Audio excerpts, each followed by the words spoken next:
maladies rénales sont de plus en plus présentes. On a tous quelqu'un dans notre entourage proche ou moins proche qui a un problème de rein, comme par exemple des calculs rénaux. Et ça, c'est pas un hasard, c'est notamment dû à des habitudes modernes qu'on a sans se questionner, mais qui nous posent beaucoup de problèmes. Et justement, ça va être l'objet de cette vidéo. On va voir 5 habitudes qui détruisent vos reins et du coup 5 conseils pour améliorer la santé de vos reins. Et on va tout de suite mettre les pieds dans le plat, puisqu'on va d'abord parler du sel. Alors, le sel, comme on peut le voir, ça complexifie la filtration des reins. Manger très salé au-dessus de 3 à 5 grammes par jour, c'est agressif pour les reins, parce que ça rend également fragile l'équilibre entre le sodium et le potassium. Et cet équilibre, il est essentiel pour les muscles, pour la pression sanguine, pour l'influx nerveux et ainsi de suite.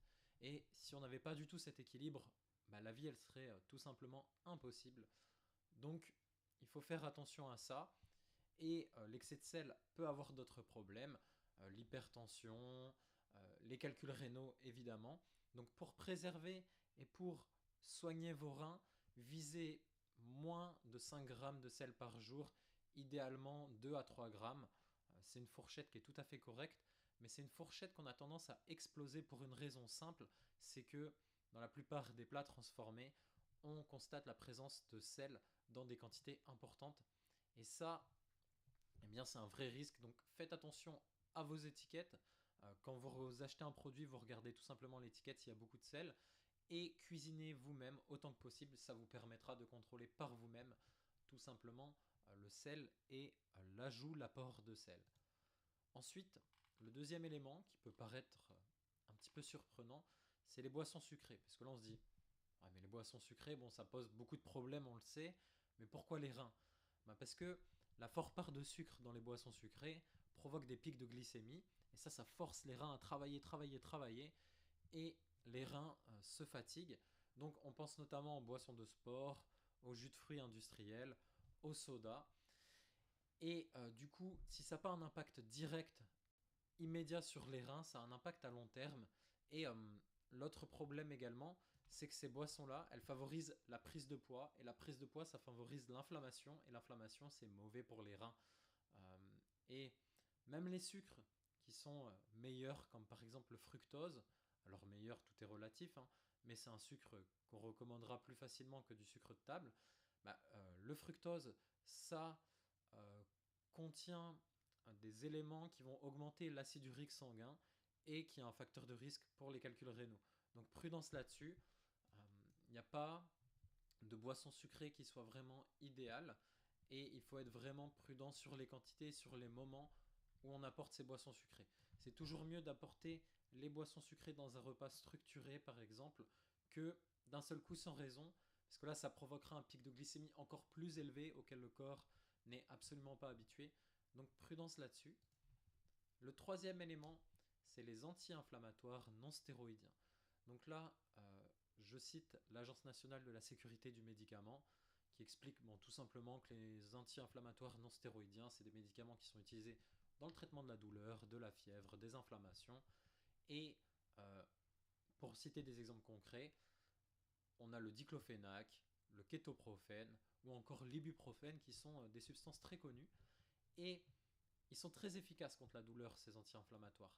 C'est pas le problème, mais le problème c'est que d'utiliser de façon chronique, ça réduit le flux sanguin rénal, donc le fonctionnement, la circulation du sang dans le corps, et ça peut potentiellement réduire l'apport en oxygène des reins, et donc des reins moins oxygénés sont des reins moins fonctionnels et des reins plus abîmés. Et pareillement, une utilisation prolongée d'anti-inflammatoires, ça peut causer une néphropathie qui endommage les tissus rénaux. Et alors ça c'est également un autre point, mais les anti-inflammatoires ça va jouer sur la tension, sur les médicaments contre les problèmes de tension. Et à ce moment-là, bam, à nouveau un facteur de problème pour les reins. Et pas un petit facteur puisque c'est le genre de choses qui détruisent vos reins. Donc on l'a vu, attention déjà à l'excès de sel, donc cuisinez par vous-même et faites attention à vos étiquettes pour ne pas consommer plus de 2-3 grammes de sel par jour. Attention aux boissons sucrées particulièrement, Donc là, si vous pouvez les bannir complètement, n'hésitez pas. C'est pas des choses qui sont nécessaires au quotidien. Et évitez d'en boire tous les jours si vous en buvez, parce que c'est pas non plus un mal forcément de boire un jus de fruits, mais faites attention aux proportions et attention aux anti-inflammatoires non stéroïdiens. Bon, en France, il y a le slogan qui est assez connu, qui a été assez popularisé à une époque, les antibiotiques, c'est pas automatique. Eh bien, on a le même problème avec globalement tous les médicaments, ici particulièrement les anti-inflammatoires non stéroïdiens. L'abus de ces médicaments est mauvais pour la santé. Ensuite, le quatrième élément, c'est la déshydratation. Bon là, je me suis fait plaisir, j'ai mis des gourdes un petit peu de toutes les couleurs que j'ai trouvées sur internet. Mais la déshydratation, ça pose des problèmes au niveau de la concentration du sang, de la filtration des reins. Donc ça joue sur les calculs rénaux, sur la tension artérielle ou encore sur les infections urinaires. Donc boire moins d'un litre et demi par jour pour la plupart des personnes, ça peut gravement nuire aux reins. Et donc, qu'est-ce que je peux conseiller là?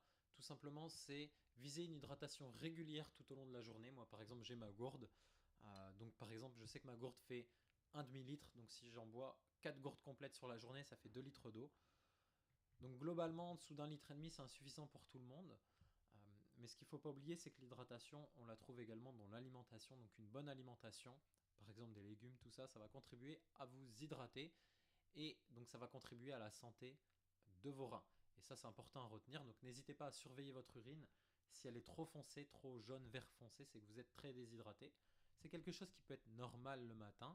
Donc, par exemple, le matin, on se lève, on est légèrement déshydraté, on a soif, c'est normal. Mais au cours de la journée, il faut éviter un maximum. Et pareil, si vous apportez l'eau de façon régulière en petite quantité, l'hydratation sera meilleure, mieux assimilée et plus simple pour vos reins. Donc la déshydratation est un facteur de problème de reins, mais attention à s'hydrater de façon surtout régulière et pas boire un litre par-ci, un litre par-là, ça serait beaucoup trop. Et enfin, le dernier point, c'est mal dormir. Donc mal dormir, c'est quelque chose qu'on pourrait citer dans absolument toutes les pathologies. Pour être en bonne santé de façon générale, il faut avoir une bonne nuit de sommeil parce que ça permet la régénération des cellules, ça permet également la production d'hormones, ça permet donc l'entretien de toutes les parties du corps, notamment des organes. Donc le manque de sommeil, ça peut provoquer énormément de maladies, et notamment les maladies des reins, parce que du coup, si vous entretenez pas bien vos reins, le sommeil, ça va être le moment où votre corps peut rattraper euh, les problèmes et va renouveler les cellules, réparer les tissus rénaux. Donc, avoir un bon sommeil en qualité et en quantité, ça va être important. Donc, 4 petits conseils là-dessus. Maintenez des horaires réguliers de lever et de coucher, que ce soit en semaine, le week-end, en vacances ou durant le travail. Exposez-vous à la lumière naturelle le plus tôt possible dans la journée, comme ça règle votre corps et votre horloge. Limitez tout ce qui est excitant, boissons très sucrées, boissons énergisantes, soda, café, thé, dans votre journée. Donc ça, déjà pour vos reins, mais aussi pour votre sommeil. N'en prenez plus après 13-14 heures parce que ces boissons-là ont souvent une demi-vie qui est longue et qui du coup peut nuire à votre sommeil si vous en prenez plus tard. Faites attention à votre environnement. S'il fait trop chaud, trop froid, vous n'allez pas être bien, mais surtout trop chaud. Attention au bruit. S'il y a du bruit autour de vous, privilégiez les bouchons d'oreilles. Ça vous aidera à bien dormir. Attention également à la lumière. Trop de lumière, ça peut nuire à la qualité du sommeil. Et enfin, en parlant de lumière, éteignez les écrans 1 à 2 heures avant de vous coucher. Ça vous permettra de vous reposer et de limiter les productions d'hormones qui vont être liées au stress et liées à l'activité de la journée et privilégier tout simplement une activité tranquille le soir. Donc c'est des conseils qui sont assez faciles individuellement. Peut-être tous les mettre en même temps en place, ça peut être assez délicat, donc allez-y progressivement. Voyez les choses les plus simples et les plus difficiles à mettre en place pour vous et tenez-vous à des petites habitudes. Notez chaque jour où ça se passe bien et ça vous permettra de faire un bilan et de voir où vous en êtes progressivement. Parce que par exemple, si vous buvez 1 litre de soda par jour, c'est beaucoup trop, notamment pour la santé de vos reins. Si vous buvez un demi-litre tous les jours, c'est encore beaucoup trop. Mais ça marque un progrès énorme. Et ce qu'il faut voir d'abord, c'est pas que c'est beaucoup trop, c'est que c'est un progrès énorme. Et si vous notez, ça vous permet de voir ce progrès. Donc, quantifier vos progrès, ça peut être utile. C'est pas une nécessité, mais ça peut être utile. Et commencez par des choses qui vous parlent, tout simplement. Donc voilà. Si vous avez des astuces supplémentaires, n'hésitez pas à les partager en commentaire. En attendant, moi je vous souhaite une belle journée et on se dit à tantôt.